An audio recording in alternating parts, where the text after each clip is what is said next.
Welcome back, children. Now coming to today's numericals, we'll be discussing few more models related to motional EMF and evaluation of induced EMF. Okay, so let us begin with the first question here. Okay, there are two parallel long straight current carrying conductors A and B. Okay, so assume that this is a wire A and this is a conductor a B. They are separated by a distance of 0.1 meter, and here you have a square loop which is placed at a distance 0.1 meter from the wire B, and it is having a side equal to 0.1 meter. So for this arrangement, they are telling you to identify or calculate the induced EMF provided current in A and B is increasing at the same rate, that is 10 to the power 3 ampere per second. Okay, so since current in these two wires is increasing with time, the flux linked with this square loop also starts increasing or changing with time. But look at the direction of the two currents. Current I2 is upward, I1 is downward. So first let us evaluate what is the magnetic flux passing through the square loop. If you can calculate the flux, then we can determine induced EMF by finding the rate of change of magnetic flux. So to start with, select one small element in the square loop which is at a distance x. Okay, this distance I am taking it as x. Thickness is equal to dx. Again I repeat, we have selected a small area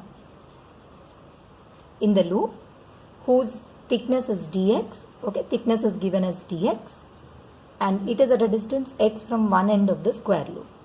So for this shaded portion, can I write the area as area of the shaded portion is length into breadth, that is 0.1 into dx. Now I am going to evaluate the magnetic flux passing through this shaded portion due to current or the magnetic field produced by I1 and I2. We know field of I1 is stronger than field of I2. What is the direction of the field produced by I1? If you put your thumb, curl of fingers, it's pointing upward. Whereas due to this conductor, field is inward. One field is upward, one field is inward. Okay, so I will call the field due to I1 as B1, field produced due to I2 as B2. So find out what is the flux d phi passing through that small region. Total magnetic field B1 minus B2 into area vector. Okay, so this area is 0.1 into dx, or d phi is equal to B1 mu naught I1 by 2 pi into, what is the distance of this region from the first wire? 0.1 plus x, 0.1 plus x, minus, due to the second wire, mu naught I2 by 2 pi into, from second wire till the shaded portion, the distance is 0.1 plus 0.1 plus x, that is 0.2 plus x into 0.1 into dx. Okay, I'll keep this in a square bracket. But we need the total flux passing through the square loop. Okay, to get the total flux, we need to integrate this relation. So to integrate the relation, integral of d phi will give me the total flux passing through the loop or through the shaded portion. Remove the constants outside. Mu naught, since I1 and I2 are same magnitude, okay, they carry current of equal magnitude. So can I remove this I1 and I2 as I outside this bracket, divided by 2 pi, 0.1 into dx. We are left with 1 by 0.1 plus x minus 1 by 0.2 plus x, and you need to integrate this relation. Keeping the constants outside, I'm integrating the relation. All these are constants. What are the limits of my x value? X is changing from this end of the square loop to the other end. So when you move to one corner, x becomes 0. Other corner, x is equal to 0.1. So this is from 0 to 0.1. Integrated, phi is equal to mu naught I by 2 pi into 0.1. Integral of 1 by 0.1 plus x is log x. Okay, so I will write this as log 0.1 plus x minus log, again integral of 1 by 0.2 plus x is also log of 0.2 plus x. It is in the form log a minus log b from 0 to 0.1. Phi is equal to, phi equal to mu naught I 0.1 by 2 pi log a minus log b, I'll write it as log a by b, 0.1 plus x by 0.2 plus x log a by b from 0 to 0.1. So when you put the limits, this will become mu naught I by 2 pi into 0.1. Put the upper limit. In the place of x, if I write 0.1, this will become log 0.2 by, in the place of x, if I write it as 0.1, 0.3 minus, in the place of x I have to write 0. When x is 0, this is log 0.1 by 0.2, or flux is equal to mu naught I by 2 pi 0.1, if I remove this decimal, log 2 by 3 minus log 1 by 2. Okay, we are not going to put the values. This will give you the total flux, but we want the induced EMF. Okay, if you differentiate this relation, d phi by dt will give you induced EMF with minus sign, of course. Okay, mu naught 0.1 by 2 pi di by dt. In the question it's given as increasing at the rate 10 to the power 3 into log 2 by 3 minus log 1 by 2. I can write it as log 2 by 3 by 1 by 2, that is log 4 by 3. Okay, you can simplify this relation or leave the answer as it is. This will give you the magnitude of induced EMF. Mu naught by 2 pi, you can write it as 10 power 2 into 10 power minus 7 and simplify it. Okay, on further simplification, okay, you can get this answer. I will leave it as log 4 by 3. Mu naught by 2 pi is 2 into 10 power minus 7. So 2 into 10 to the power minus 8 plus 3 into log 4 by 3. That is 2 into 10 to the power minus 5 log 4 by 3. Leave the answer in log. If you know the value of log 4 and log 2, you can further put the value. Okay, now coming to this question, there is a long current carrying conductor carrying a current of 5 ampere. This is given as 5 ampere. And beside the conductor, we are keeping one metal rod whose length is 0.19 meter. Okay, it is at a distance A. One end is at a distance A, another end is at a distance B. Okay, the values of A and B are already given. A is 0.01 meter and B is 0.2 meter. In the question, it is already mentioned. The distance of the rear end and the farther end is 0.01 meter to 0.2 meter. And if this rod is moving upward with a velocity v, you have to determine what is the induced EMF across this rod. So for that, let us again take one small element whose length is dx, which is at a distance x, okay, from this current carrying conductor. Okay, because it's a straight current carrying conductor moving in a perpendicular magnetic field. See, we know the magnetic field is produced by this conductor. What is the direction of this field? It is into the plane of the paper. So there is a magnetic field inward which is produced by this conductor, and this rod is having a velocity v whose length is dx. We know from motional EMF we have studied induced EMF due to the small length of dx is B into L into V. B is the magnetic field, velocity is V, length of the conductor we took it as dx, or dE is equal to, we know magnetic field due to a current carrying conductor, a long infinite current carrying conductor, is mu naught I by 2 pi into x into V into dx.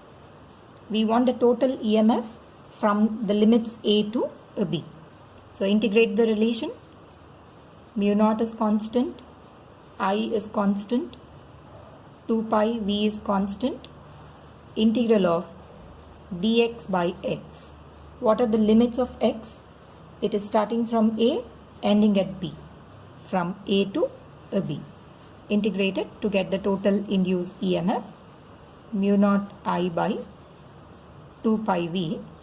Integral of 1 by x is log x from the limits a to b.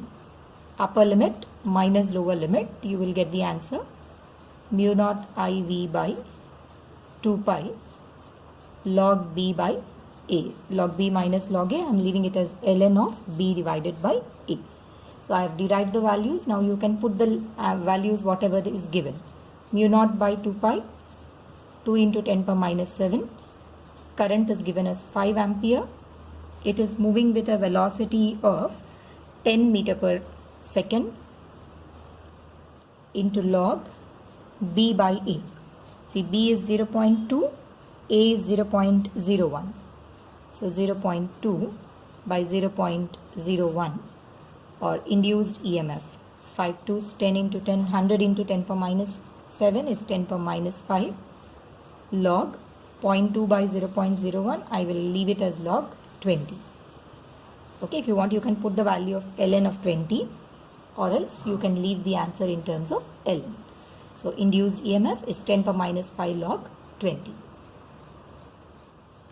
Okay, even this question is similar to the previous question which we have solved just now. We have an infinite long metal current carrying conductor. Beside this you have kept a metal rod, but this time the metal rod is moving downward and this is connected to one conducting frame which has a resistance capital R. Okay, so this frame is having a resistance capital R. So in such a case, this time instead of asking you to find out what is the induced EMF, read the question. They are asking you to find out what force is needed to maintain a constant speed of EF. Say, in order to move this with a constant speed, what force is necessary? So first let us find out what is the induced EMF. If you know the induced EMF, you can find out what is the power that you have to deliver to the system. Okay, we know power delivered to the system. We can write it as I square or E square divided by R.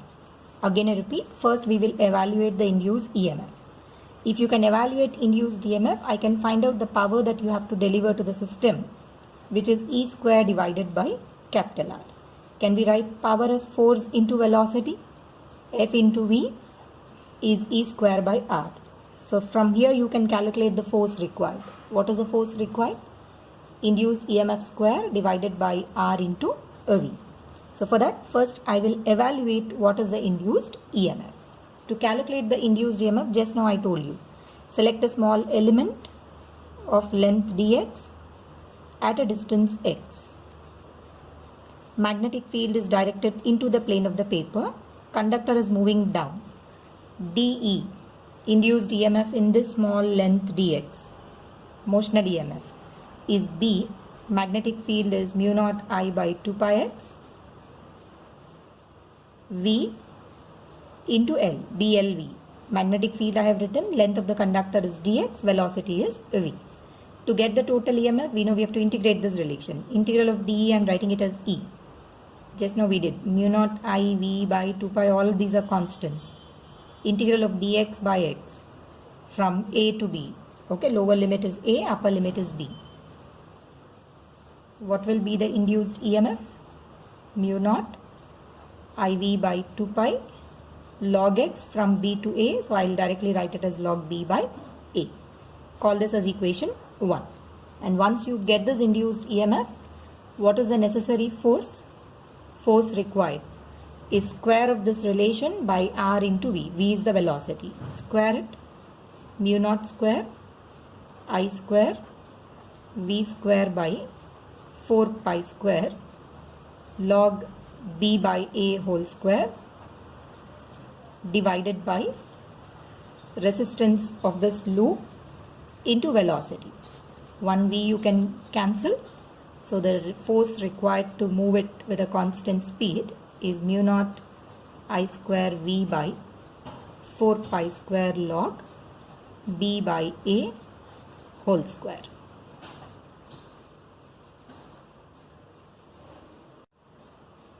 So So this is also one more question which is related to a long straight current carrying conductor placed beside a square or a loop whose side is A. Okay, it's a square loop, side is given as small a.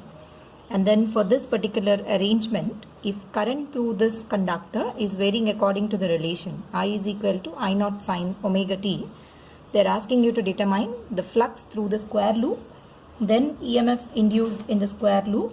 After that we will determine what is the heat developed, but this is in a time interval 0 to 20 pi by omega. So let us start with the first bit first. How do we evaluate the flux through the square loop? So to evaluate the flux, I will again consider one small strip whose thickness is dx, okay, which is at a distance x from this conductor. So what will be the magnetic flux d phi through that small shaded portion? B dot A. B is because of this current carrying conductor, which is mu naught I by 2 pi x into area of the shaded portion. What is the area of the shaded portion? So calculate the area. Thickness is dx. Okay, width is A. But this gives me flux only through this region. I want the flux through this whole square loop. So integrate the relation. It's mu naught I by 2 pi, A I will write here, dx by x integrated. What are the limits of x? X should vary from this end of the conductor, square loop, to the other end. So x should have a limits from B to B plus A. Lower limit is B. Upper limit is till the other end, that is B plus A. B to B plus A. Integrated mu naught IA by 2 pi log x, the limits B to B plus A. So upper limit minus lower limit, you will get it as mu naught IA by 2 pi log B plus A minus B. So I will write it B plus A by B. See, did we get the total flux linked with the loop? So this expression gives me the answer for A bit, the total flux passing through the square loop. And now we need to find out the induced EMF.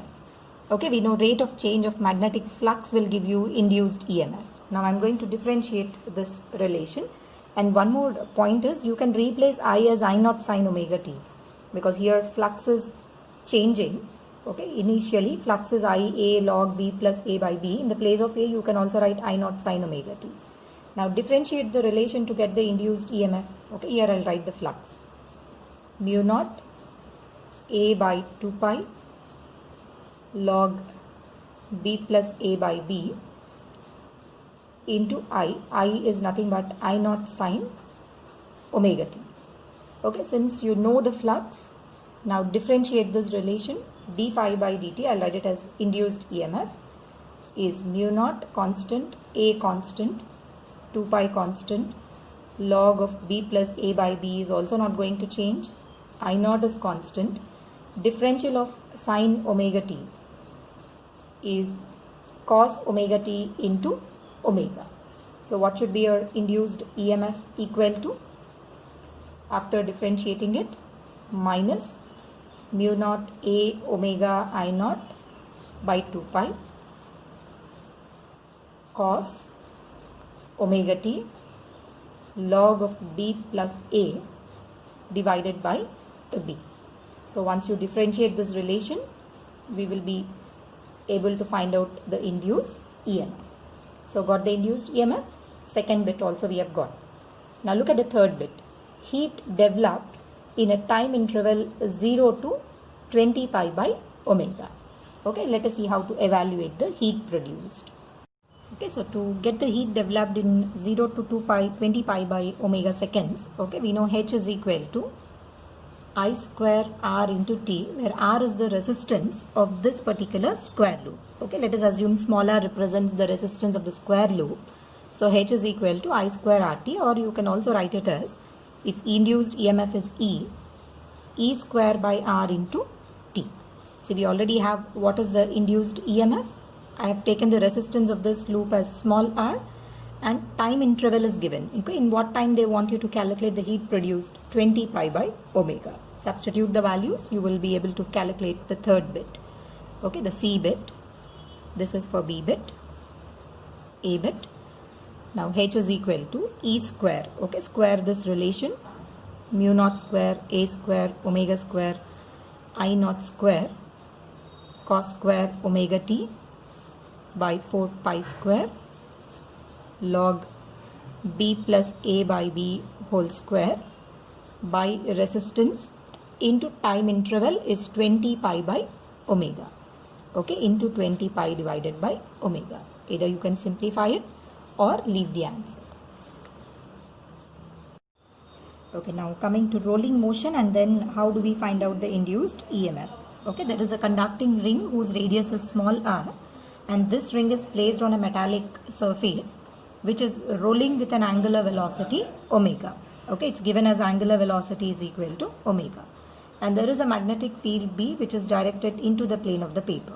So in such a case, they are asking you to determine the induced EMF between the points O and A, O and B dash. So O is the point which is in contact with the ground. So between the points O and A, we need the induced EMF. So for doing that, we know pure rolling motion is equivalent to instantaneous rotational motion about the point O. Okay, if the ring is rolling, it is equivalent to rotation about the point O. This is your instantaneous axis of rotation. So let us consider this as a metal rod because we need EMF induced from O to A, join O to A. At this instant, this metal rod is rotating about the point O with an angular velocity omega. We know whenever metal rods rotate with an angular velocity omega, what is induced EMF given by between the points A and O is B L square omega by 2. Magnetic field is B. Length of this rod OA. Okay, what is the length of the rod?